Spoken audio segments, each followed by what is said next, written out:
quando eu falo que é ridículo por um jogo um técnico ser mantido no cargo, é porque mostra completa falta de convicção no que foi o São Paulo. Porque se não ganha do Inter, cai Diniz, cai Raí, cai todo mundo. Ganha do Inter, não, agora fica. Não, você tem que ter uma definição, ganhando ou não. Você tem que ter um entendimento do que você quer pro ano que vem. Exatamente. O ano do Raí foi desastroso. Desastroso. O ano do Diniz, aliás, o Diniz, gosto muito da figura do Diniz. Mas se você pega a prática tem até foto dele... com ele, hein, Pedro? Sim, verdade. Se você tem a prática dos números do Fernando Diniz na Série A, são assustadores. Ele tem quase o Fernando Diniz 50% de derrotas. O Fernando Diniz precisa começar a apresentar resultados. Gente, não dá só para ser teoria, né, Sormani? E outra coisa, o São Paulo tem que parar de ser um clube com 500 vozes ativas. Todo mundo tem voz ativa no São Paulo. Não se canaliza uma liderança, não se canaliza uma hierarquia. E esse problema é jogador mandando mais que diretor, jogador mandando em escalação de time. Jogador definindo o nome jogador definindo técnico. Sabe, currículo, peso de Europa, entenda-se o Daniel Alves, que ganhou uma notoriedade gigantesca no ano por uma produção desse tamanho, não pode ter um know-how desse. Porque o Daniel Alves, dane-se, é mais um que tá lá. Ele tem que, tecnicamente, provar que ele foi tudo isso na Europa, no São Paulo, dentro de campo. Ele falou da política do São Paulo. Veio dar pitaco na oposição. E ainda mostrou desconhecimento. Desculpa, você não sabe nada de São Paulo, Daniel. Se nós aqui que estamos no Brasil há muito tempo, você fora, gente que está dentro do São Paulo, não conhece efetivamente a política do São Paulo, não é você que chegou há 6 meses que vai sair dando pitaco no que tem que funcionar e o que não tem que funcionar. Sua preocupação tem que ser dentro de campo. Eu discordo. Eu acho que ele tem que dar pitaco. Ele chegou para isso. Ele chegou com uma contratação bombástica. O São Paulo contratou, na minha opinião, o melhor lateral direito do mundo, um dos maiores da história do futebol brasileiro. Chegou com... Não, mas ele foi até ser contratado, ele era lateral. Ele chegou com moral, com peso, ele sabe a força que tem. Se ele vê algo errado, ele tem todo o direito. Mas não vai mudar, porque o Leco não vai mudar, o Leco não. Se o Leco não vai mudar, é outra história, mas eu concordo com o mesmo. Um jogador com essa liderança, com essa experiência. Então eu acho que tem que falar. Ele tem que falar. Ele sabe o peso que tem. Se ele não fala, a gente reclama que não fala. Se ele não fala, ele tem que falar da alçada dele. Eu acho que tem que falar assim, Vascani. Ele fez um diagnóstico do São Paulo, que era até bem preciso. Tem muita gente remando contra, blá, blá, blá, blá, blá. O que eu acho que ele não tem de fazer é ir lá interferir na escolha do técnico. Isso eu acho que não. Isso aí já é política. Como ele fez. Isso não é política. Isso não é política partidária do clube. Não é partidária. Isso, na verdade, é se meter onde não deve. Exato. É uma quebra de hierarquia, de alguma forma. Sei lá, se é quebra de hierarquia, mas enfim, Então mostra que o São Paulo é um time que hoje vive sob escudos. O São Paulo hoje, Flávio, vive sob escudos de ex-jogador. Ex-jogador, de Lugano, de Raí, foi Ricardo Rocha, foi Pintado, foi um monte de gente. E o Leco tá lá mascarando as incompetências dele. No próximo ano tem eleição no São Paulo. Fim do ano tem eleição no São Paulo. Peraí, vamos deixar a eleição de lado um pouco. Vamos um pouco pro campo. Esses foram os erros do São Paulo. Tudo bem, troca treinador. Mas, gente, lá se vão. O jogador também não mostrou nada, hein? É justamente o que eu quero falar. Uma hora que o jogador tem que se assumir. É isso que eu tô querendo falar. O São Paulo teve um bom lateral esquerdo. Só um minuto. Lá se vão 14 anos. São Paulo não consegue ganhar um campeonato paulista. Ok? Aí não era Raí, não era Leco. Não, mas o Paulista... Jogar tudo também pro lado da política. A gente tá vendo aqui o Santos. O Santos teve um ano fora de campo desastroso. Casa de mãe Joana. Desastroso. O Santos teve não teve 4 treinadores, mas teve 4 diretores de futebol. 4. É briga, é o vice que não fala com o presidente. O presidente que não fala com o treinador. Nem de campo no Brasileirão, foi lá... O treinador matou no peito e saiu jogando. Os jogadores mataram no peito também e saíram jogando. Gente, nós estamos falando do São Paulo, ó. Uma hora o São Paulo testa treinador novo, aí o São Paulo contrata revelação, aí o São Paulo contrata jogador bombástico, aí o São Paulo faz isso, faz aquilo. Treinador famoso, e aí não vai. E aí não vai. É isso que eu queria entender. Agora, jogar seguinte, só pro lado da política... O time do São Paulo, se você botar no papel, o time do São Paulo não é ruim, Benjamin. O time do São Paulo não é um ponto de vista. Eu falei desde o começo do ano para mim que eu não via nada demais. Eu não via nada demais no time Os dois zagueiros do São Paulo são bons. Eu não vi nada demais. Os laterais do São Paulo, até o Igor, quando entra, eu acho bom jogador. O meio campo que não cria e um ataque que não marca. O meio campo... O Benja... São Paulo termina o ano com Pato e Hernanes, que custaram trilhões de euros e dólares e Qual foi a maior sem decepção de jogador do São Paulo? Para mim, a maior decepção... Eu não sei se eu vou falar... Eu acho que o Pato é uma grande decepção. O Pato, para mim, não é decepção. Exatamente. Do Pato, era uma realidade. Sabe qual foi? Daniel Alves. Para mim, sabe quem foi? O Hernanes. Pablo. Porque o Pablo se machucou muito. Passou um tempão machucado. Se machucou. O Hernanes, né? O Hernanes foi uma frustração. O Hernanes também. O Hernanes ficou os 4 últimos jogos sem entrar em campo e o Pato 5 últimos sem entrar em campo. Mas deixa eu perguntar. Até no jogo contra o CSA, quando jogou só o garoto, só jogou praticamente o time da base do São Paulo contra o CSA, o Pato sequer figurou. Tá bom.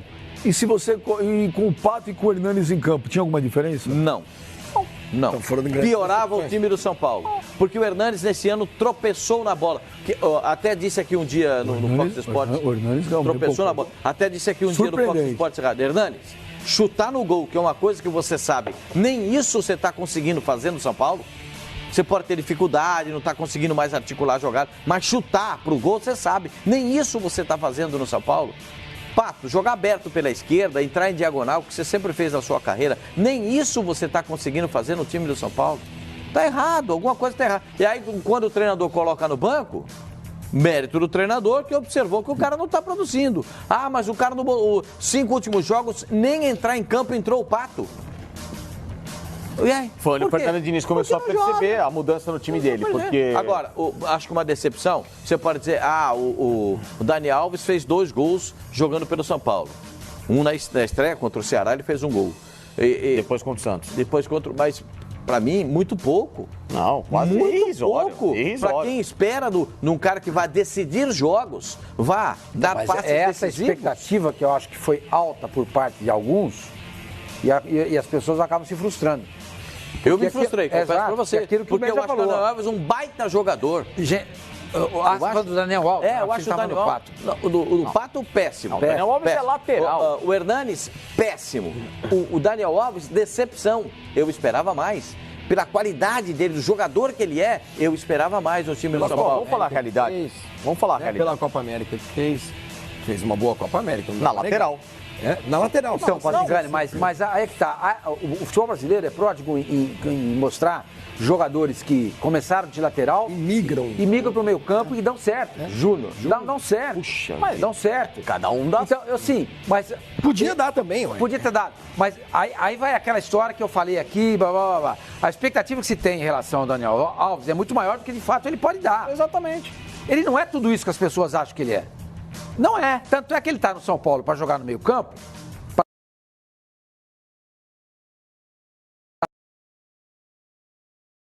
Em torno de um lateral, o cara tem que ir pro meio, que é a zona, que é a oração, é a zona nobre do time do jogo de futebol. Ele chega lá e não consegue jogar. Mas eu pergunto o seguinte, quando foram contratar o Daniel Alves, o Leco, o Raí, sei lá mais quem, foi conversado isso? O quê? Ia jogar no meio campo? Se contrataram o Juanfran? Sim. Era 10. Mas o Juanfran, eu te contei, aquele dia que eu fui gravar meu programa com o Leco lá, tá na entrevista. O Leco fala, o Juanfran era o plano B. Aí eles se entusiasmaram, falou, quer saber? Traz os dois.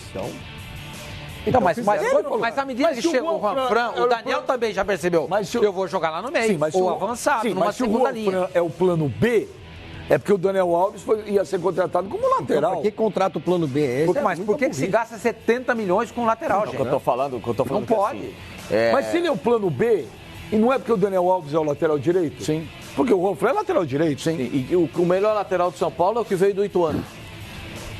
Igor Gomes. Não, Igor Vinícius. Igor Vinícius.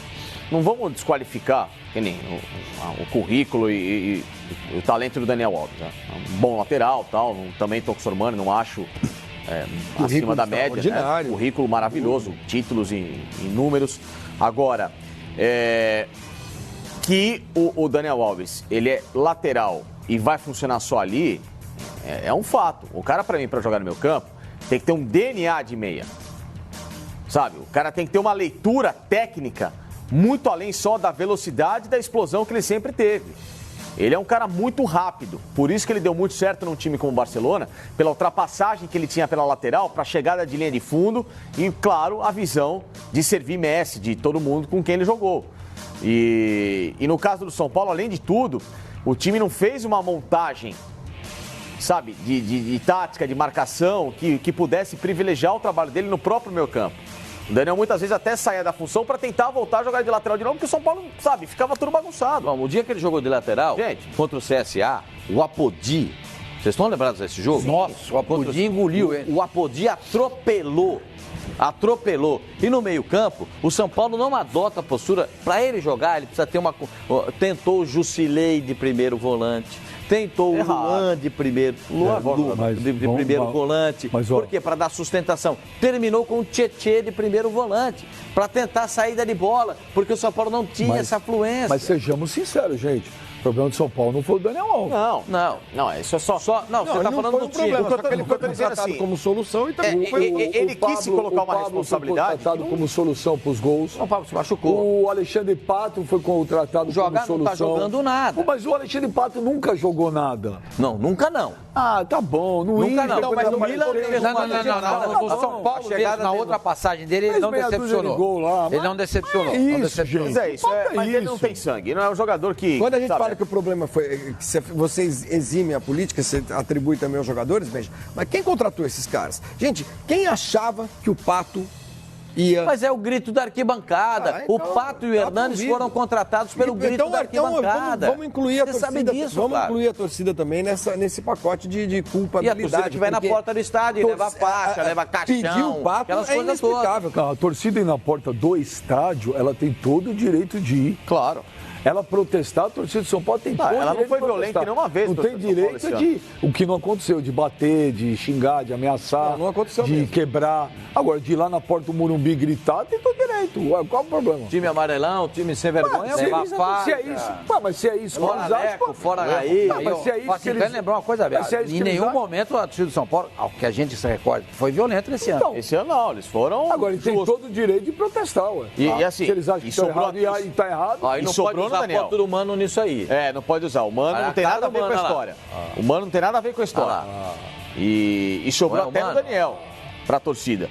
Por quê? Porque a realidade que tem que ser dita é a seguinte: o Daniel, nesses últimos 2 anos dele, ele quis se colocar uma condição e uma liderança técnica em campo que ele já não poderia mais demonstrar.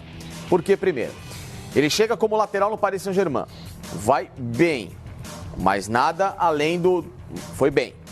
Só que no segundo ano, ele foi pedir para jogar mais à frente porque, claro, já não estava mais aguentando ser lateral. Até pela velocidade, por jogar na Europa, num ritmo completamente diferente. Não foi bem. E o Paris Saint-Germain abriu mão da renovação por isso, Daniel. Ou você vai tentar jogar na lateral, que é onde talvez você renda mais, ou no meio, esquece. Não dá para você. Esquece. E não deu. Tanto é que ele tentou depois ainda permanecer na Europa com essa mentalidade de quero jogar no meio, etc e tal. Nenhum clube comprou a ideia. Se tivesse comprado a ideia, é claro que ele ficaria por lá, pelo mercado que ele tem e por tantas situações.